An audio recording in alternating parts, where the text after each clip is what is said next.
My influencer daughter gave her dog a $300 Christmas gift, me a $10 picture frame. Then she and my husband demanded I cancel my trip planned 6 months ago to make way for her scheme to gain followers. "Stop making a scene," they ordered. "Your plans aren't nearly as important as your daughter's." So I walked out. They figured I'd be back within the hour. They never imagined I would book an Alaskan cruise, hire an attorney, and uncover a 40-year secret that would cost them everything. Welcome, my friend. Stick with me until the end and write what time it is on your side of the world. I like to imagine hearts all over the world sharing this quiet hour. The turkey was dry before we even sat down. Christmas dinner, I had cooked for 3 days and my feet were swollen under the dining room table. My daughter Madison lifted her phone, the screen blazing bright.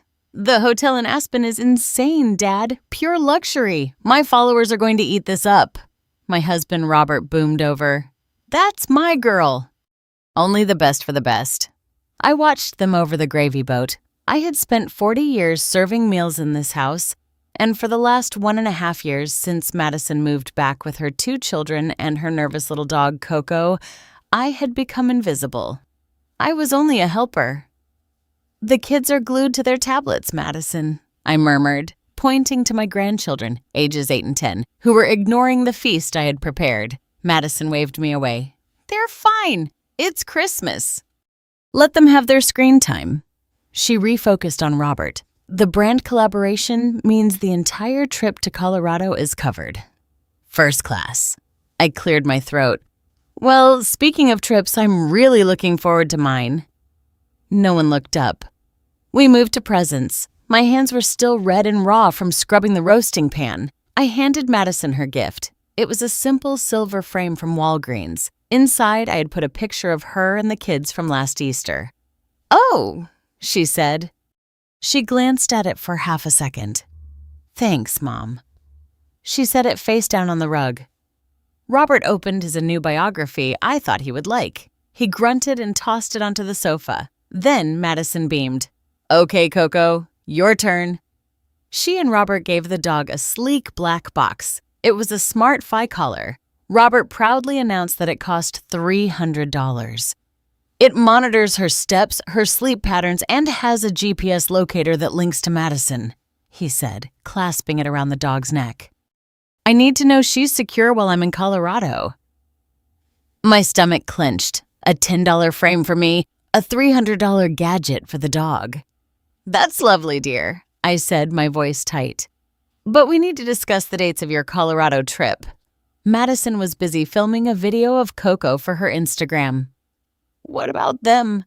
"You said you were leaving the day after tomorrow." "December 27th? "Yes, it's a 10-day shoot. It's work." "Madison," I said, trying to keep my voice even, "my trip to Savannah is December 27th. "I told you 6 months ago I booked the tickets. It's my trip with Carol." The room went silent. Even the children looked up from their tablets. Madison slowly lowered her phone. Her face, which I used to love, contorted into a mask of pure disbelief. "You're joking," she said. "No.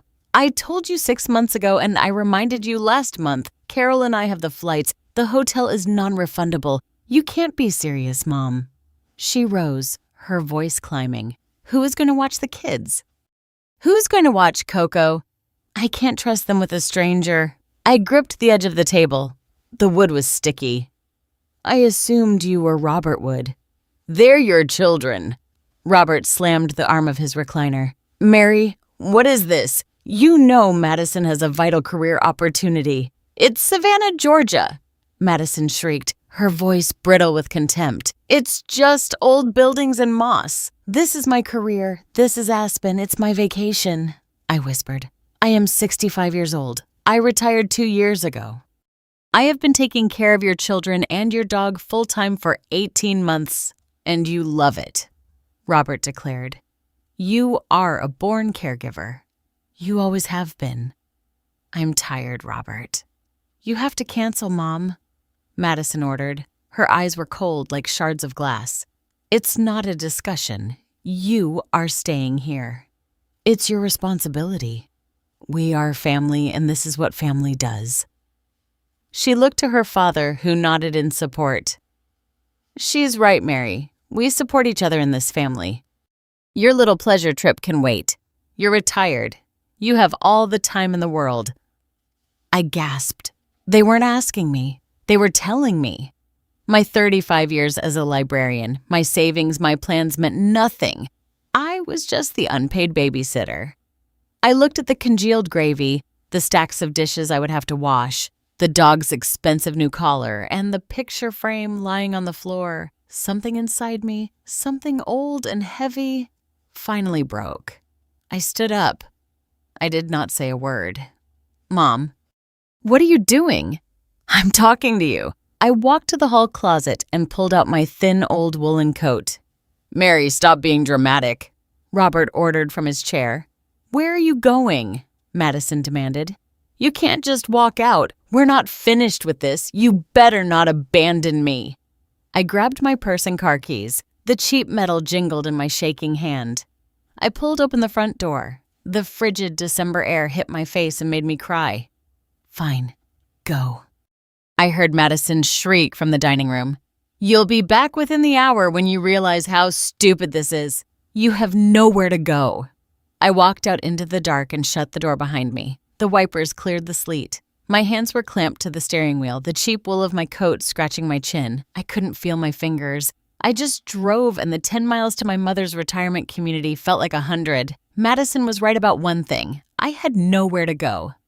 I parked the old Honda Accord in the visitor lot at the Gables. It was a quiet, clean brick building, a place for people waiting to die, as Robert always called it. To me, it was the only quiet place I knew. I rang apartment 2B. My mother's voice rasped through the intercom, scratchy as a tack at 88 years old. Who is it? It's me, Mom. It's Mary. The lock buzzed instantly. Elena opened the door before I reached the end of the hall. She stood there in her pressed slacks and a bright yellow cardigan, her white hair perfectly coiffed. She looked at my tear-streaked face and held the door open. Good heavens, Mary, she said dryly. You look like you've been mugged.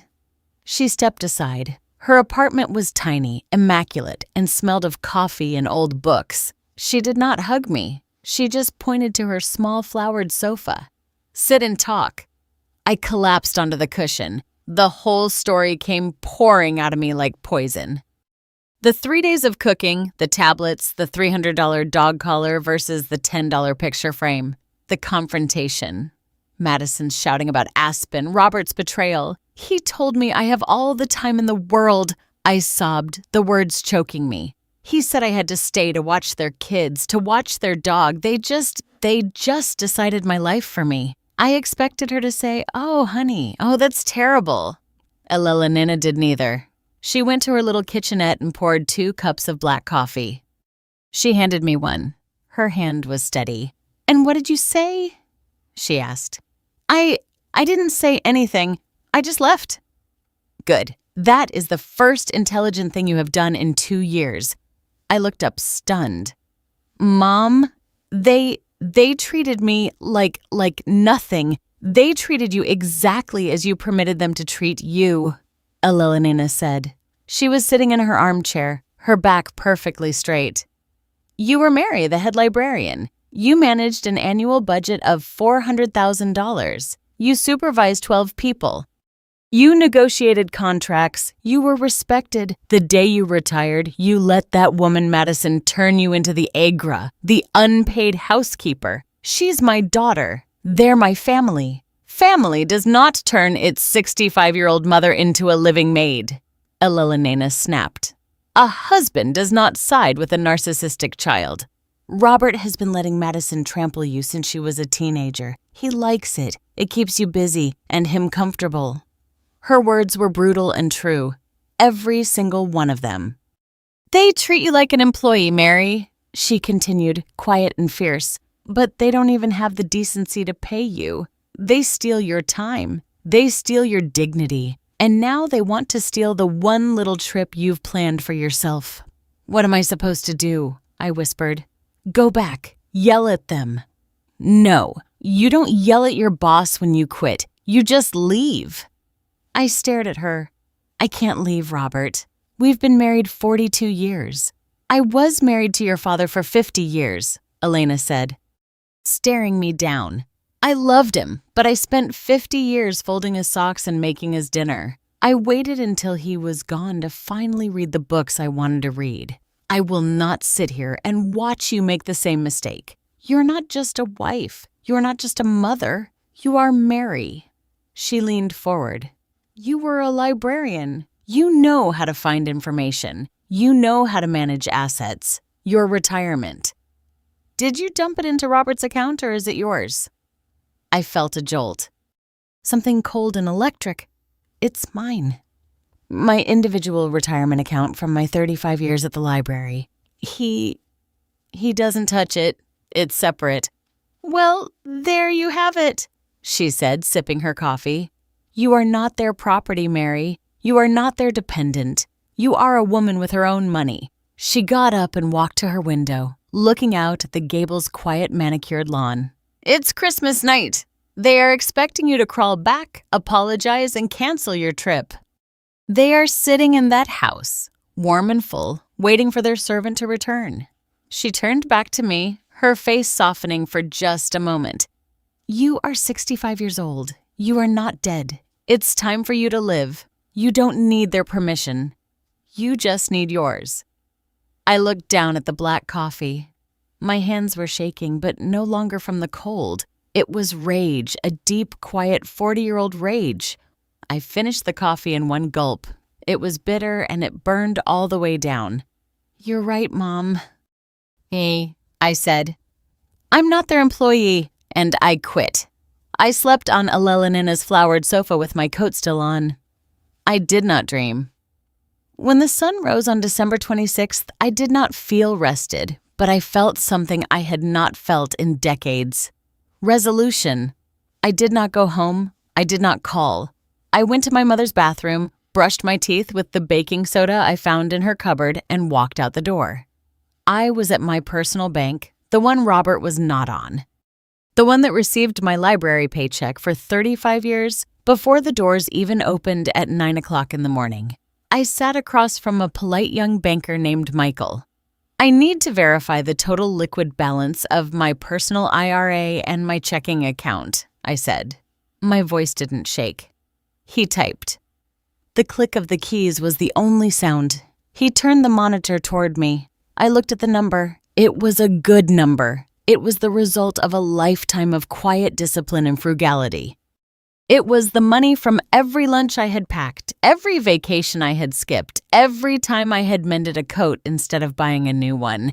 It was a substantial figure, solid and beautiful, and it was all mine. My hands were steady. Thank you, Michael. That's all I need.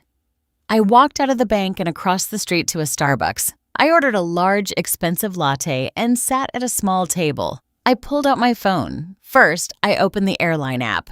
I found my reservation to Savannah. I pressed cancel flight. A pop-up warned me the fare was non-refundable. The most I could get was a $50 travel credit expiring in 6 months. What a joke. I thought of the $300 dog collar. I pressed confirm cancellation. I let the $50 credit, the $200 flight, and the non-refundable hotel in Savannah be spent. It was the price of admission. Then I opened my browser. I did not search for Georgia hotels. I opened the Holland America Cruise Line website. I had seen their late-night infomercials, places I would never go.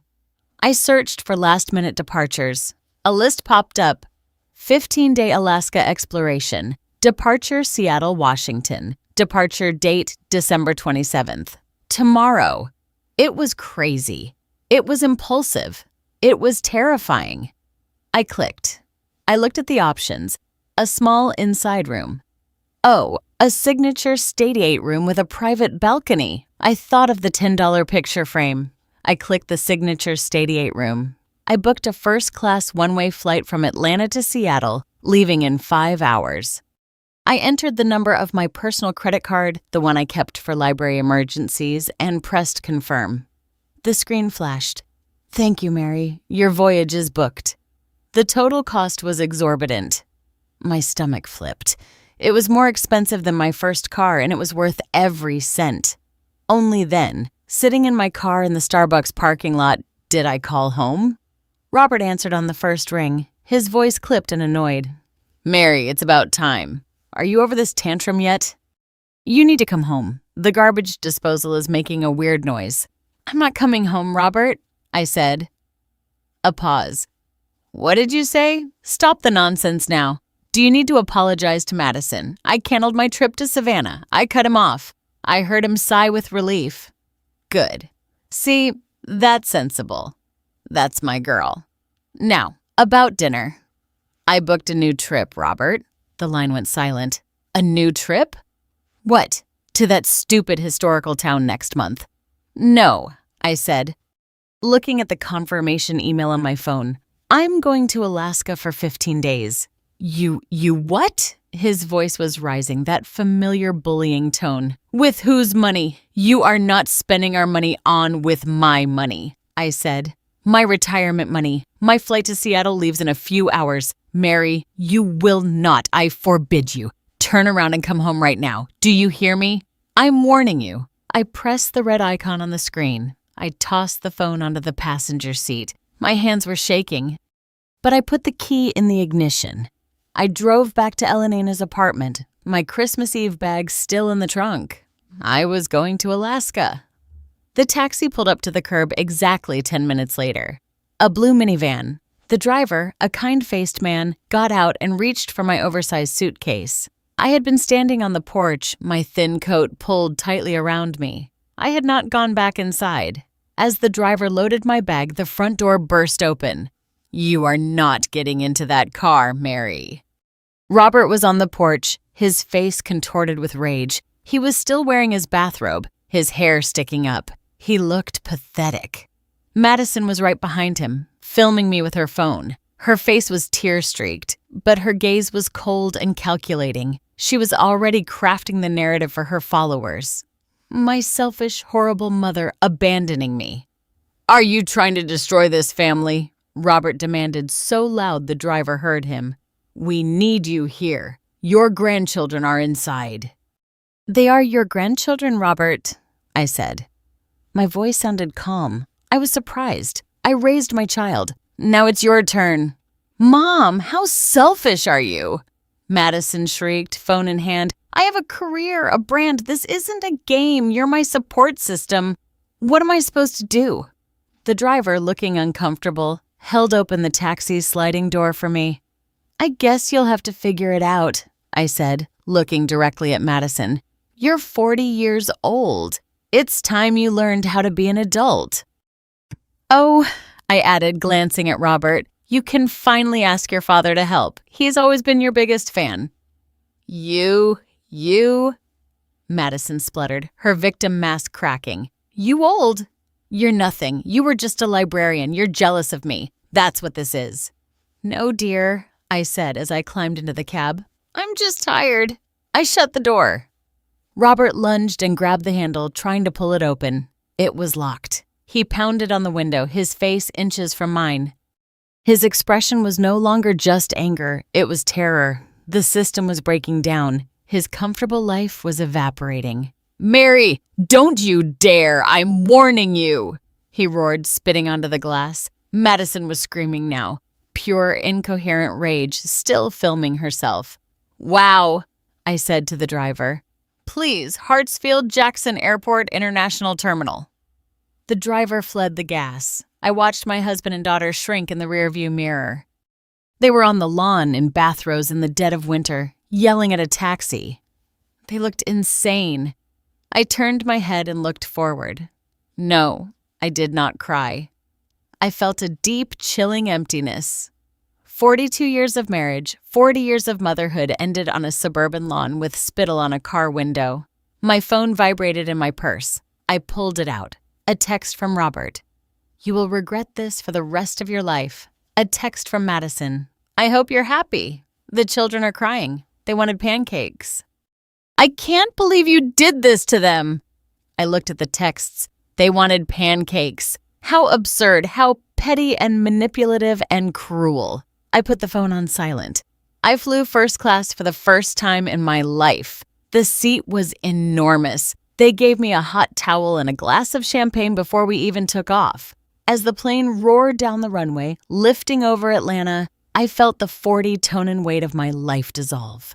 I was not a wife. I was not a mother. I was not a babysitter. I was just Mary. And I was flying to Alaska. For 3 days, I did nothing. I sat on my private balcony on the Westerham, a Holland America ship, and watched the gray Pacific roll by. I drank coffee that someone else brewed. I ate seafood I did not have to cook and left aside plates I did not have to wash. I slept. I slept 10 hours every night, a deep, heavy sleep I hadn't known since before Madison was born. For the first time in my adult life, the only person I had to take care of was myself. The silence was terrifying. On the 4th day, we entered the inside passage. The water lay still as glass, and the mountains rose on both sides, their peaks capped with snow. I had left my phone off, tucked away in my purse, dead. But I needed to turn it on to check the day's ship itinerary. The moment I powered it up, it exploded. The screen froze, unable to process the sheer volume of hate trying to push its way through. 48 text messages, 19 missed calls, 12 voicemails. It was a digital bombardment, an avalanche of need and rage. I scrolled through the text previews, my stomach churning. Robert, Mary, this isn't funny. The garbage disposal is broken. What did you do to it? Madison Coco has diarrhea. She is stressed because you abandoned her. This is your fault, Robert. I had to order pizza for the kids. I hope you're happy. Madison, I can't find the pancake mix. Where did you hide it? The kids are crying. You are ruining their Christmas vacation. Robert, your mother was incredibly rude to us. You need to call her and make her apologize immediately. Madison, I'm losing followers because I haven't posted. I'm stressed. Am I supposed to be a mother and a cook? I can't. You need to come home now. My hand was shaking. I pulled up Madison's last voicemail. Her voice, no longer the polished influencer, but a nasal shriek. Mom, Mom, answer me. The light went out in the bathroom, the GFI switch or whatever. I can't dry my hair. Robert is useless. Call the electrician. Fix this. This is a nightmare. I felt the familiar cold terror creep into my bones, a nausea in my gut. They did not miss me. They missed their servant. The machine that cooked and cleaned and fixed things had broken down, and they were furious. Just then, the ship's engines dropped to a whisper. I looked up from the screen. We had arrived. We were at Glacier Bay. It wasn't just a wall of ice. It was a mountain, a river of ice. It was the most immense thing I had ever seen. A towering cliff of ancient blue ice that glowed from within. The air coming off it was so cold, it hurt to breathe. As I watched, a sound like cannon fire BM'd across the water. A piece of ice the size of my house broke off the glacier and crashed into the sea. It was violent, terrifying, and beautiful. It was the sound of an ending. My phone vibrated again, hot and angry in my cold hand. A new message from Robert. Robert, I'm warning you, Mary. If you are not home by New Year's, I'm calling my attorney. You are abandoning this marriage. I looked at the text. Then I looked at the glacier. The glacier was 10,000 years old. It had carved mountains. It did not care about Robert. It did not care about pancake mix or dog collars or GFI switches. It simply was. And for the first time, so was I. I felt that same ancient ice enter my veins. I opened Robert's contact. My thumb, steady and sure, pressed the button. Block this person. A small pop-up asked for confirmation. I pressed block contact. He was gone. I opened Madison's contact. Her smug selfie smiled back at me. I pressed the button. Block this person. Block contact. She was gone. I powered the phone down. I did not silence it. I held the power button until the screen went black. I stood on the balcony, the Arctic wind whipping my hair. The phone was a dead black rectangle in my hand. The glacier groaned again, a deep, powerful roar. I took a deep breath of the frigid air. It burned my lungs. But it was the first clean air I had breathed in 42 years. Robert and Madison stood in the linoleum entryway of my mother's apartment, dripping melted sleet onto her welcome mat. "She won't answer her phone," Robert announced, skipping any greeting. He was trying to use his sales manager voice, the one he used to bully. "We know she talked to you, Elena," Madison said, pacing with the zipper of her expensive parka undone. "Where is she?" "My mother, Elena. Told me later she just stood there for a moment, enjoying the sight of their barely contained panic. She was wearing her yellow cardigan and holding a mug of tea. Well, good afternoon to you too, Robert Madison. I see you've mastered the art of knocking," Elena said, her voice icy. "We don't have time for this, Elena," Robert snapped. "Mary has run off. It's some kind of nervous breakdown. A psychotic break? A psychotic break?" Elena repeated, nodding slowly. "Or she quit." "Did you consider that? People often quit when they are overworked and unappreciated," Madison scoffed. "She's my mother. She can't quit. She has responsibilities." "To whom?" Elena asked, sipping her tea. "To you, a 40-year-old woman who moved home with 2 children and a dog and expects her retired mother to be an unpaid babysitter? Or to you, Robert, a 67-year-old man who doesn't know how to order his own pizza?" Their faces, Elena said, were a study in outrage and astonishment. "You're out of line," Robert said, pointing his finger at her. "Mary is my wife. This is a family matter." "It was a family matter," Elena retorted, her voice hardening. "It became my problem when my daughter showed up on my doorstep on Christmas night, crying because her husband and child treated her like a pack mule. Because you humiliated her over a $10 gift after she cooked for 3 days. Because you demanded she cancel her only vacation so you—" She looked at Madison, "could go to Colorado and leave her in charge of your dog who apparently wears a $300 collar." Madison, for the first time, was speechless. Robert's face was red, dull, and furious. "She's been manipulated." Robert tried changing tactics. "She's not like this. You did this. You put these ideas in her head." "Oh, I didn't have to put anything in her head, Robert. You and your daughter did all the work. I just gave her permission to save her life. She was drowning. You were holding her head under the water and complaining she wasn't mopping the floor at the same time." Elena walked to the front door and threw it wide open, letting the cold hall draft rush in. "Mary is fine," she said, her voice ringing with absolute authority. "She is on a 15-day cruise to Alaska. She has blocked your numbers as I advised. She is taking a vacation she should have had from the 2 of you already." "Alaska!" Madison shrieked, her voice echoing in the small apartment. "That's thousands of dollars. It's our money. It's family money." "It is her money," Elena said, her voice firm. "Her retirement fund, the one she earned working 35 years at the library. While you—" She looked at Robert, "enjoyed her hot dinners. And you—" She looked at Madison. "Were, well, doing whatever it is you do on that phone." She stood in the doorway, a small 88-year-old woman in a cardigan, holding both of them at bay. "Now get out of my apartment," Elena commanded. "Do not come back. Do not call. Mary will call you when she is ready. And I suspect after this performance that won't be soon." Robert and Madison stared, utterly defeated by a force they had never considered, an old woman who was not afraid of them. They stumbled silently out into the hall. Elena shut the door, locked it, and she told me, went back to finish her tea. I was in the ship's formal dining room, the Pinnacle Grill. I was wearing a simple black dress I had bought in the ship's boutique. I had just ordered the filt mignon. I was alone, and for the first time, I could remember truly happy. I had turned the phone back on only to use the camera. I had no intention of calling anyone. But as the waiter poured me a glass of Cabernet, the screen lit up. An unknown number from an Atlanta area code. I should have ignored it, but a stupid old maternal instinct made me pick it up. "Hello, Mom." It was Madison. But her voice was wrong. It was thin, fragile, and tearful.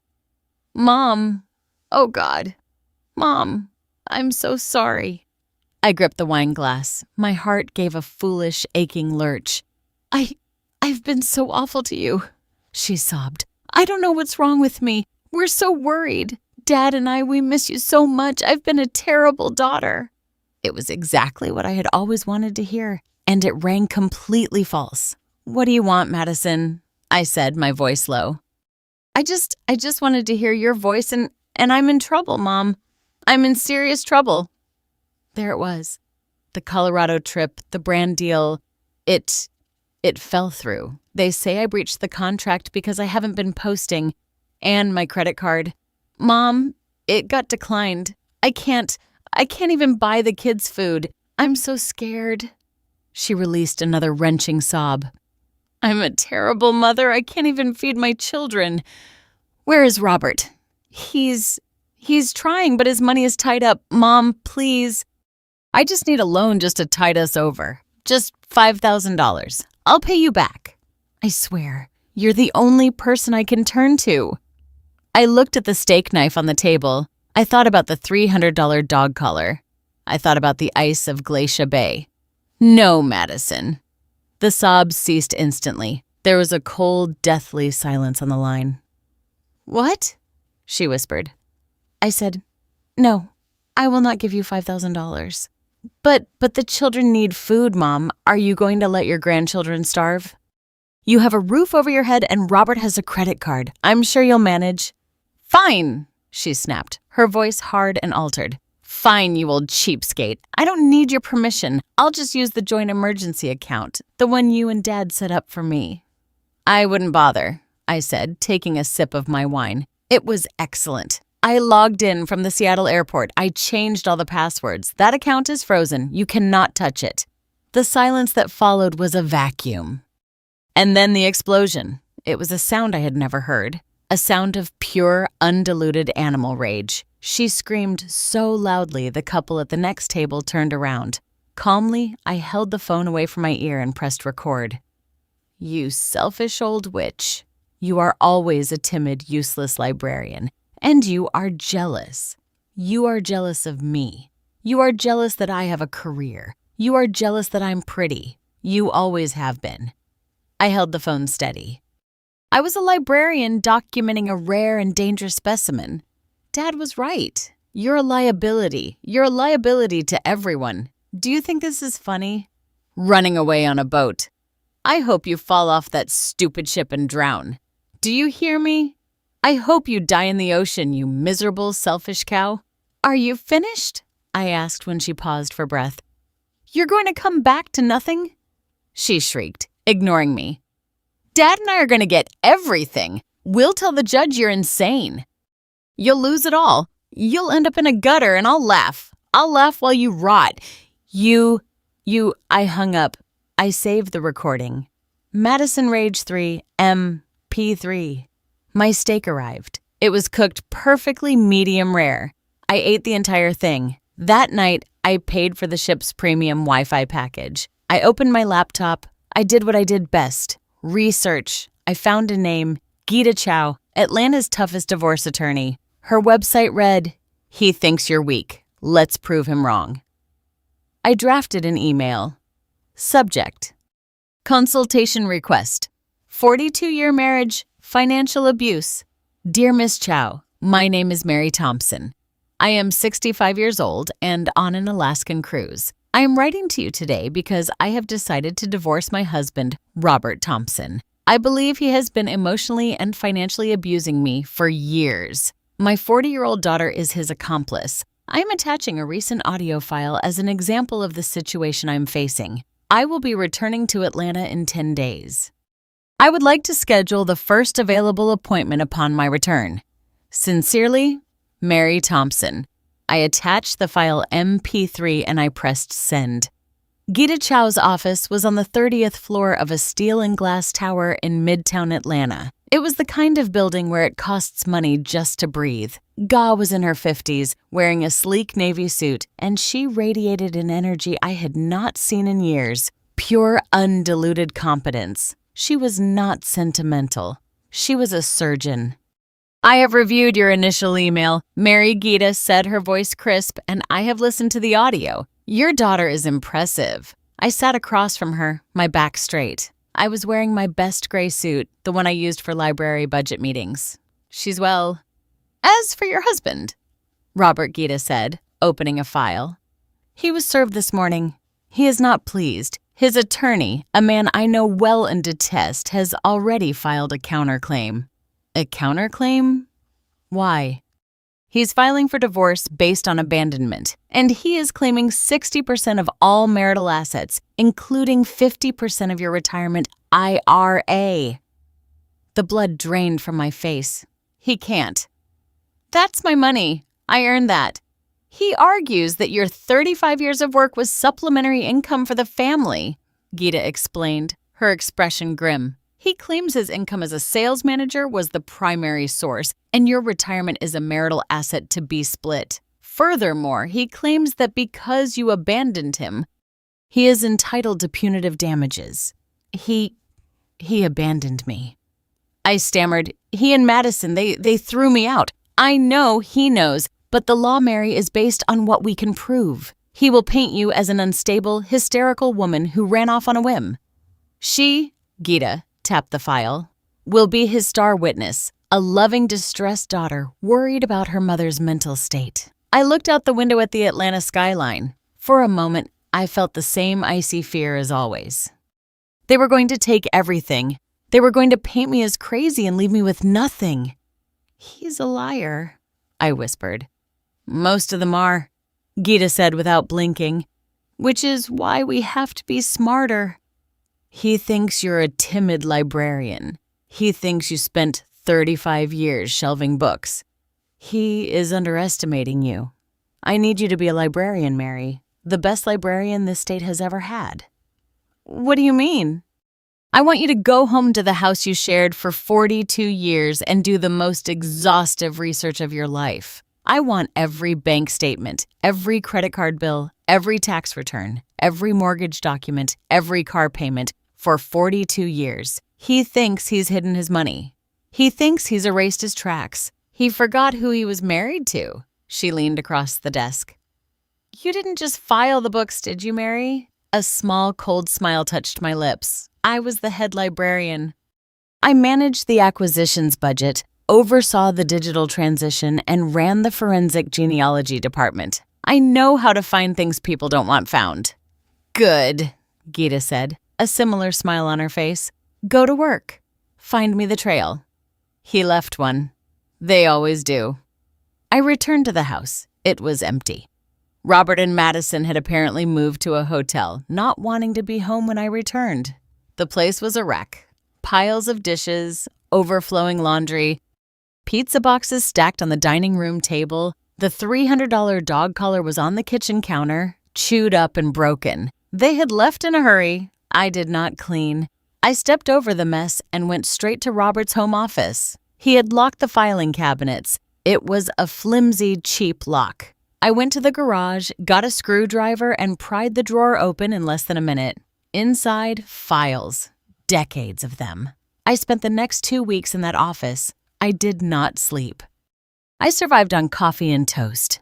I cross-referenced credit card statements with bank withdrawals. I compared his declared salary on our joint tax returns to his commission stubs, which he had stupidly left in a desk drawer.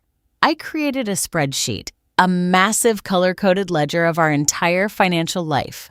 On the 14th day at 3 o'clock in the morning, I found it. It wasn't a large, obvious discrepancy. It was a pattern. Small regular payments every quarter for 15 years labeled ZM consulting fees.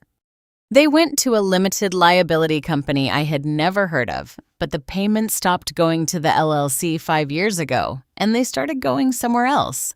A wire transfer, a single wire transfer once a quarter to a bank I did not recognize. I Google searched the routing number. It was not a United States bank. It was Credit Corp Bank, Panama. I kept digging. I went to the attic to the old file boxes he thought were lost, and I found the LLC and corporation documents ZM Consulting. The address listed was not an office, it was a P.O. box. I kept searching. I found an old travel itinerary from a sales conference 6 years ago. It wasn't Chicago. It was Panama City. And then in the very back of his desk drawer, taped underneath, I found a single key. It was not a house key. It was a small silver key, the kind used for safe deposit boxes. There was a small paper tag attached. On it, written in Robert's precise, arrogant handwriting, were two things, a number and a name, Ms. Rose. I didn't know who Ms. Rose was, but one thing I did know, I had him. Gator Chow was not just an attorney, she was a hunter. She looked at the key and the name M. Roas and smiled. Maria Roas, Gita said, typing on her computer. His executive assistant for the last 12 years, the one who retired 3 months before he did. It's almost insulting how unoriginal he is. ZM Consulting, I whispered as the pieces clicked into place. Robert and Maria. Hickley, a textbook Delaware shell corporation. He's been taking vendor kickbacks for years. Consulting fees. He approves an inflated invoice. The vendor pays the kickback to the shell company and he pockets the difference. Simple, straightforward fraud. But the bank in Panama, that's Act 2, Gita said. Her eyes are light.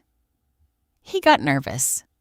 Maybe Maria got nervous. 5 years ago, they started wiring the money overseas, a joint account in a country with strict bank secrecy laws. He thought he was a genius. He thought he was smarter than everyone. Especially his timid librarian wife. She picked up the phone. We file an emergency ex parte motion. We allege immediate risk of flight of assets and tax fraud. We are not just going for the divorce assets, Mary. We are going to freeze that Panamanian account. And we are going to get a court order to open that safe deposit box. He won't even know until it's done. 2 days later, I stood in the cold, sterile vault chamber of an external safe deposit company. It was Gator, a court-appointed forensic auditor and a bank manager. Robert had been court-ordered to be there. He walked in, flanked by his attorney. When he saw me, his face, which had been arrogant and dismissive, turned a sickly gray-white. He looked at the auditor, at the key in the manager's hand, and he knew. You had no right, he whispered to me, his voice shaking. I had every right, I said, meeting his eyes. The manager turned the key. He pulled out a long, thin metal box. He placed it on the table. The auditor, in white gloves, opened it. Inside, there were no gold bars. It was just paper. But that paper was everything. The auditor, in a flat, monotone voice, began to inventory the contents. 1. Original incorporation documents for ZM Consulting LLC. 2. A key fob for a condominium. Address, the Ocean Club, Panama City, Panama. 3. A deed jointly titled in the names of Robert Thompson and Maria Roas. 4. A printed ledger for Credit Corp Bank, Panama. Current balance. The auditor paused, adjusting his glasses. $1,472,000. Robert's attorney made a small sick sound. And 5, the auditor said, pulling out the final document. A formal notarized will dated 6 months ago, superseding all prior wills.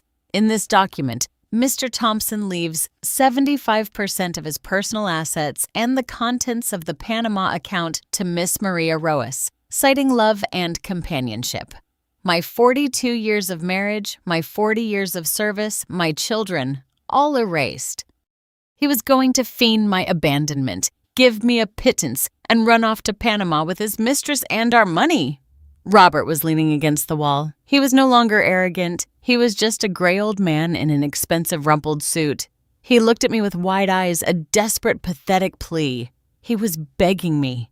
He was begging me to be the old Mary, the one who fixed things, the one who forgave. I thought of the cold night I drove away. I thought of the $300 dog collar. I thought of the words, I hope you drown. I looked at Gita. I believe we have everything we need, I said. You can send copies of this to the Internal Revenue Service and to the district attorney. Robert slid down the wall and sat heavily on the floor. The courtroom was silent, the air heavy with the smell of old wood and floor wax. I sat next to Gita, my hands folded on the table. Robert sat across from us. He had lost weight. His expensive suit hung on him, and his skin was the color of ash. He would not look at me. Madison was not there. Her attorney had advised against it. Robert's lawyer blustered for an hour. He used the words abandonment and emotional instability. He tried to paint me as a hysterical woman who had been unduly influenced by a meddling mother. He argued that the Panama account was a private extramarital business venture that bore no relationship to the divorce. He finished by demanding the court enforce the 50-50 division of all assets, including my IRA.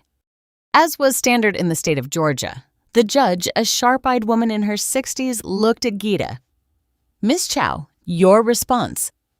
Gita stood. She carried a stack of binders. "Your Honor," Gita began, her voice quiet and clear. "First, we would like to address the claim that my client, Mrs. Thompson, did not contribute equitably to this marriage." She placed the first binder on the judge's bench. "For 42 years, my client performed the duties of domestic administrator, chef, bookkeeper, chauffeur, and full-time unpaid childcare provider. This while simultaneously maintaining a 35-year career as a librarian.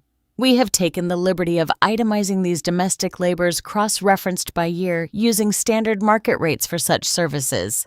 She flipped a page on an easel for the court to see. It was a massive spreadsheet. By conservative estimates, Mary's unpaid contribution to this household, which directly facilitated Mr. Thompson's career, has an economic value of $2.2 million. Robert's lawyer jumped up. "Objection! That is ridiculous. You cannot monetize a marriage." The judge looked at him over her glasses. "She can, and she has.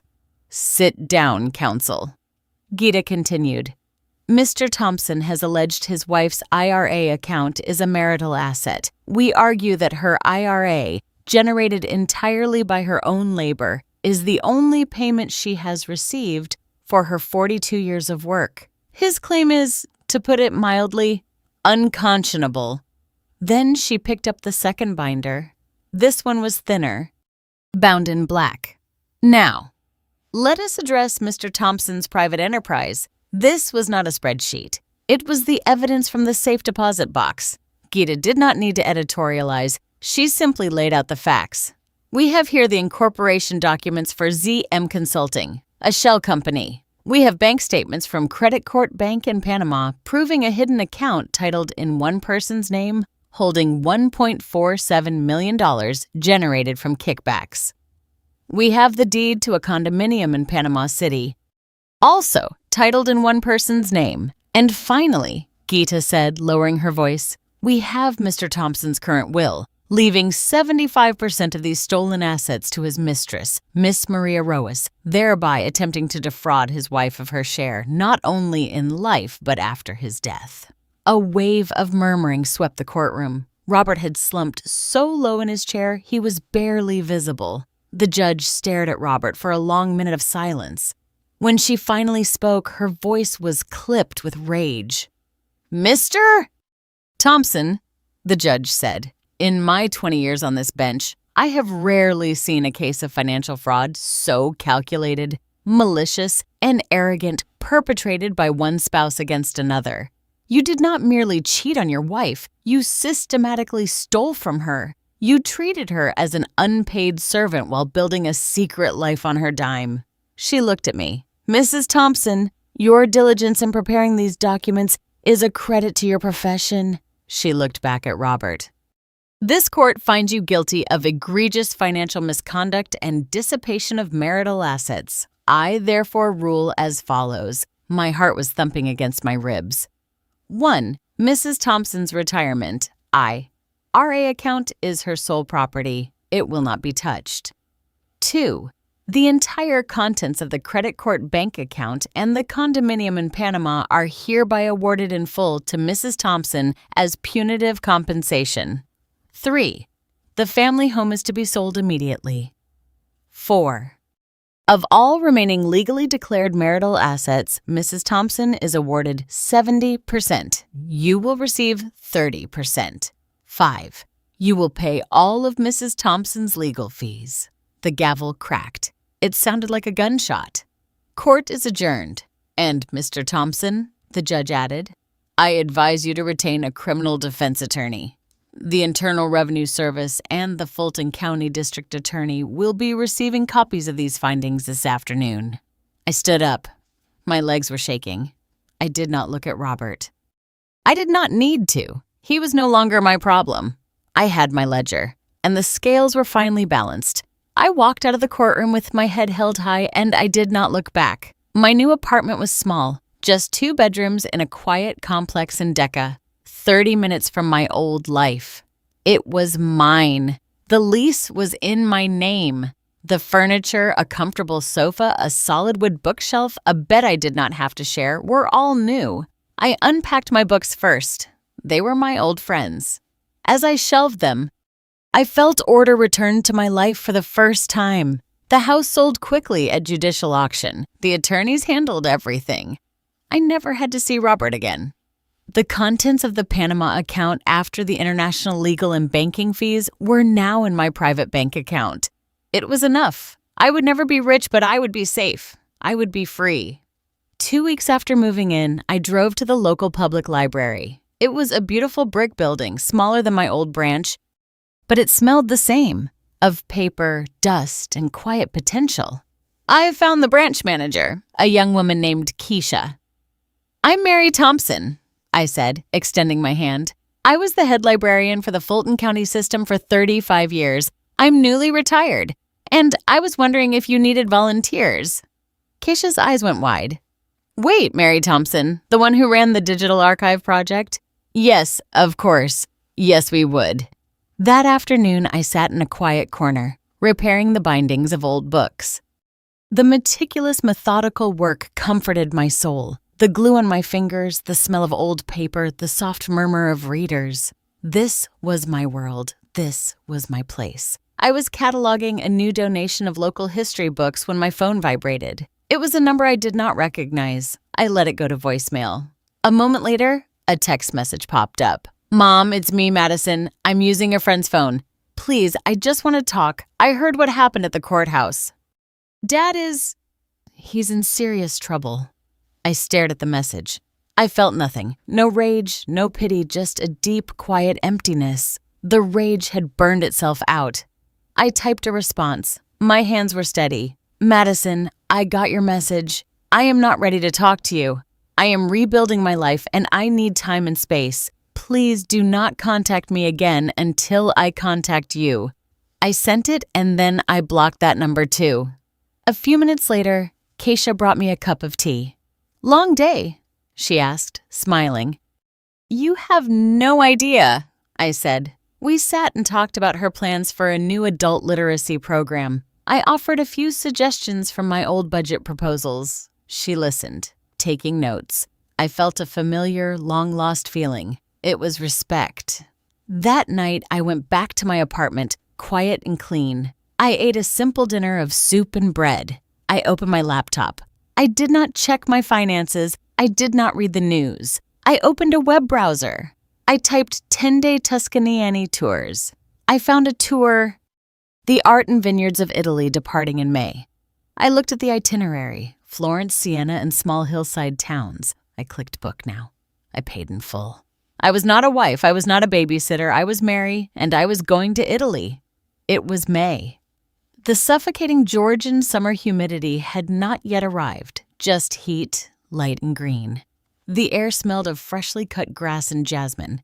My flight to Florence left in 3 days. I drove to the Gables, but I did not go to apartment 2B. I walked around the back to the community gardens. She was there. Ella Lenena, my 88-year-old mother, was on her knees in a wide-brimmed straw hat, wrestling with a stubborn weed. I walked up the gravel path and knelt in the dirt beside her. For a few minutes, we simply worked, pulling out the invaders in companionable silence. Your hands look better, she said without looking up. I looked at my palms. They were not red and raw from scrubbing frying pans. They were just stained with clean, dark earth. I've been volunteering at the Decatur Library, I said, repairing old bindings. Good, she said, pulling out a long rote. Such useful work. My apartment is all set. I told her. "The new bookshelves are full. I'm leaving for Italy on Thursday." At this, she finally stopped. She sat back on her heels and looked at me, her eyes still hawk-like and piercing, observing me. She observed my simple linen pants, my new haircut, the quiet in my face. "Good," she repeated. But this time, her voice was different. Softer. "Thank you, Mom," I whispered. For waking me up." Elena snorted. She pointed to the empty, freshly weeded plot in front of us. "You woke yourself up, Mary. I just told you the time." She reached for a small plastic tray and picked up a tiny seedling. It was a rose barely 6 inches tall with sharp thorns and a small promising green leaf. "My back hurts," she said, offering me the plant. "Plant this one for me." I took the seedling. I plunged my fingers into the rich, damp soil, creating a small, perfect hole. The earth felt cool and alive, a sharp contrast to the sterile cold ice of Alaska. This was not an ending. This was a beginning. I carefully placed the young rosebush in the hole. "Starting over is hard," Elena said quietly as she watched me tamp the dirt around the fragile stem. "There's a lot of digging, a lot of weeding. It's going to hurt." She placed her gloved hand on my shoulder. "But it's good work. You spent 40 years tending to other people's messes, Mary. It's time you learned your own garden," she said, her voice firm and filled with a love more powerful than any easy comfort. "You have to plant that yourself." I pressed the remaining soil around the rose. I stood up and brushed the dirt from my hands. I looked at the little plant standing tall and proud in the fresh, dark earth. The sun felt warm on my face. I was not cold. I was not invisible. I was no one's servant. I was Mary. And I was planting my